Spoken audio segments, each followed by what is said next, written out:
अस्सलामु अलैकुम। आज जो कहानी मैं आपको सुनाने जा रही हूँ, शायद उसे सुनकर बहुत सी बहनों की आंखें नम हो जाए, क्योंकि ये कहानी सिर्फ़ एक औरत की नहीं है।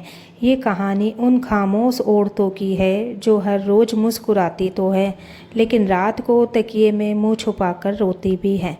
उसने कभी अपने शौहर की शिकायत किसी से नहीं की होती है, ना अपनी सास की बुराई भी नहीं की, बस हर बार यही कहती रहती थी कि अल्लाह सब देख रहा है। लेकिन एक दिन उसने ऐसी बात कही जिसने मुझे अंदर तक हिला दिया। तो जो मेरी पास में पड़ोसन रहती थी, मैं उसकी बात आप लोगों को बता रही हूँ। तो वो बोली कि बहन मैं मरना नहीं चाहती, लेकिन अब इस तरह जीना भी बहुत मुश्किल लग रहा है। उसकी ये बात सुनकर मेरे हाथों से चाय का कप छूटते छूटते हकीकत बताऊँ बच गया, क्योंकि मुझे खुद को उम्मीद नहीं थी कि वो इतनी परेशान है। मैंने उसी वक्त तय कर लिया कि आज मैं सिर्फ़ उसकी ही सुनूंगी, बीच में नहीं बोलूँगी। और यकीन मानिए, उस दिन जो उसने अपनी ज़िंदगी के बारे में बताया, उसे सुनकर मुझे पहली बार एहसास हुआ कि कुछ औरतें भूख से नहीं, अपनों के लफ्ज़ों से टूटती है। तो ये बात कोई बहुत पुरानी नहीं है। ये जो बात है वो ज़्यादा 2-3 साल पुरानी है। हमारे ही मोहल्ले में रहती थी वो लेडीज़। 2 छोटे बच्चे थे उसके, एक छोटा सा किराए का घर, और चेहरे पर हमेशा थकान। मोहल्ले वाले उसे देखकर बस इतना कहते थे कि बहुत सीधी औरत है, लेकिन किसी को ये नहीं मालूम था कि उसके घर का दरवाज़ा बंद होते ही उसकी असली ज़िंदगी शुरू होती थी। सुबह फज्र से पहले उठना, पूरे घर का काम, सास के ताने, शौहर की खामोशी, और रात तक बस खुद को संभालते रहना। उसकी सास को उसका कोई काम पसंद नहीं आता था। अगर चाय में चीनी थोड़ी कम हो जाए तो ताना, अगर रोटी थोड़ी मोटी बन जाए तो ताना, अगर बच्चों को पहले खिला दी तो भी ताना। और सबसे ज़्यादा दर्द उसे इस बात का होता था कि उसका शौहर हर बार वही बैठा रहता था, लेकिन एक बार भी ये नहीं कहता कि बस अम्मी अब रहने भी दो।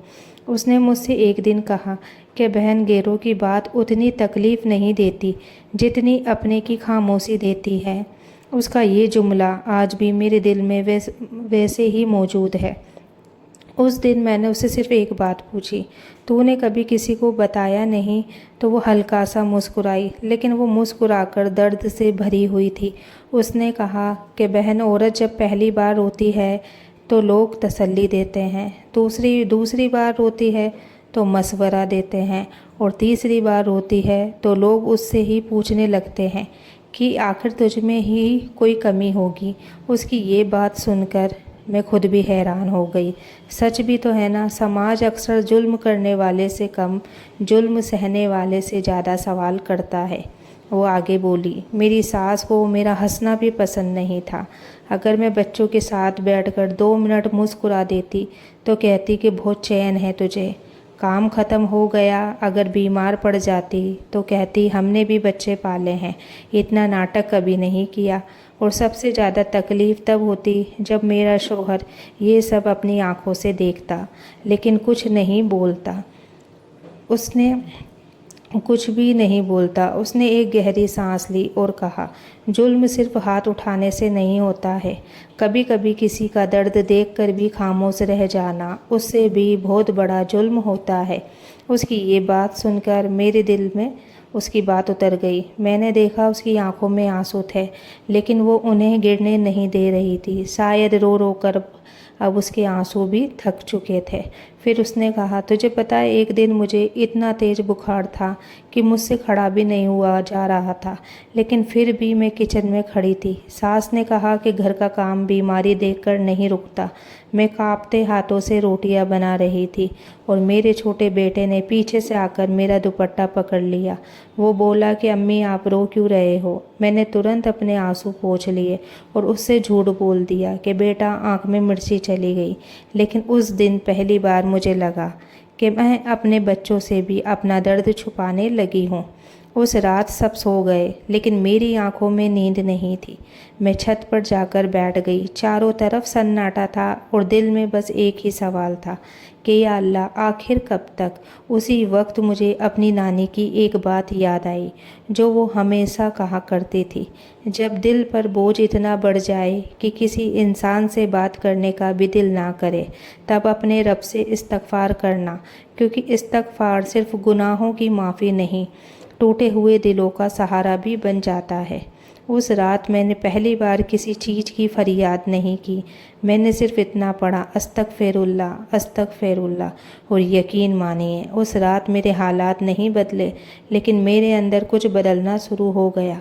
उसने बताया मुझे कि उस रात मैंने पहली बार किसी इंसान से कोई उम्मीद नहीं रखी, ना अपने शौहर से, ना अपनी सास से, ना किसी रिश्तेदार से।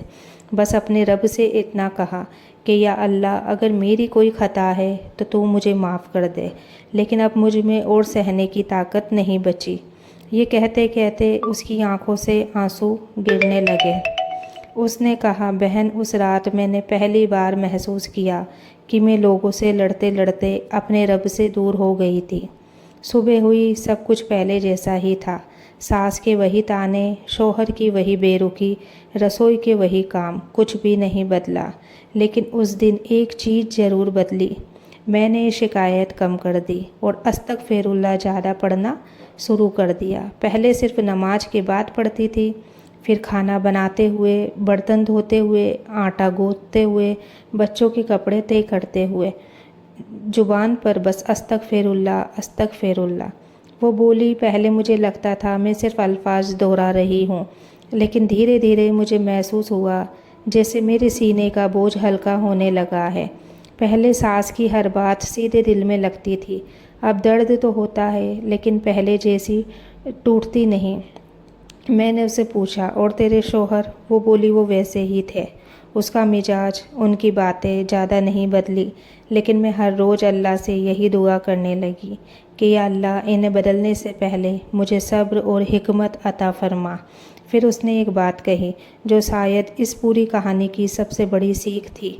वो बोली, बहन, मैं पहले हर रोज़ ये दुआ करती थी कि या अल्लाह, मेरी सास बदल जाए, मेरा शौहर बदल जाए, लेकिन इस्तगफार ने मुझे ये सिखाया कि सबसे पहले मुझे अपने दिल को बदलना है, क्योंकि जब दिल अल्लाह से जुड़ जाता है तो इंसान हर दर्द के साथ भी उम्मीद लेकर जीना सीख जाता है। फिर उसने मुस्कुराकर कहा, आज भी मेरी ज़िंदगी किसी फिल्म जैसी नहीं। आज भी मुश्किल दिन आते हैं, आज भी कभी कभी आंसू निकल आते हैं, लेकिन अब मुझे यकीन है कि मेरा रब मुझे देख रहा है, मेरी हर आह सुन रहा है, और वो मुझे कभी अकेला नहीं छोड़ेगा। उसकी ये बात सुनकर मैंने दिल ही दिल में कहा कि या अल्लाह, हमें भी ऐसा ही यकीन अता फरमा कि हालात कैसे भी हो, हम तुझसे उम्मीद कभी ना छोड़े, बिल्कुल भी। तो आगे तो दिन गुजरते गए, मैं कभी कभी उससे मिलने चली जाती। हर बार मुझे उसके चेहरे पर एक थकान दिखाई देती, लेकिन एक नई बात भी दिखाई देने लगी थी। उसके चेहरे पर शिकायत कम होने लगी थी। मैंने एक दिन उससे पूछा, सच बता, क्या हालात कुछ बेहतर हो गए? उसने सिर हिलाकर कहा, नहीं बहन, हालात तो अभी भी वैसे ही हैं। सास आज भी ताने देती है, शौहर आज भी ज़्यादा वक्त घर से बाहर रहते हैं, घर का खर्च आज भी मुश्किल से चलता है, लेकिन अब मेरा दिल पहले जैसा नहीं रहा। उसकी ये बात सुनकर मैंने कहा, मतलब? वो बोली, पहले हर ताने का जवाब मेरे दिल के अंदर चलता रहता था। सास एक बात कहती थी, मैं 10 बातें सोचती रहती, रात भर नींद नहीं आती। अब उनकी बात सुनकर मैं बस इतना कहती हूँ, अल्लाह बेहतर जानता है। पहले मैं लोगों से इंसाफ चाहती थी, अब मैं अपने रब से रहमत मांगती हूँ। ये कहते हुए उसकी आंखों में आंसू आ गए, मगर ये आंसू बेबसी के नहीं थे, ये आंसू सुकून के थे। फिर उसने मुझे एक ऐसी बात बताई जो आज तक मेरे दिल में बसी हुई है। वो बोली, बहन, अस्तगफिरुल्लाह पढ़ने से पहले मैं हर रोज़ अपने शौहर को बदलना चाहती थी, अब मैं हर रोज़ अपने अखलाक को बेहतर बनाने की कोशिश करती हूँ।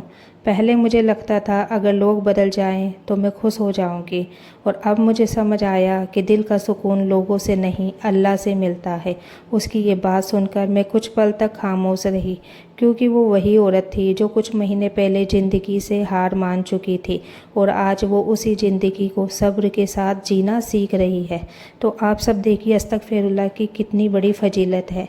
इसलिए आप सब भी अस्तगफिरुल्लाह का जितना हो सके उतना विर्द करिए, ज़्यादा पढ़िए, खाना बनाते, काम करते, हर टाइम एनी टाइम। इसमें कोई चीज़ की रोक नहीं है कि आप वज़ू करके ही अस्तगफिरुल्लाह पढ़ो, या ऐसा कुछ भी नहीं है।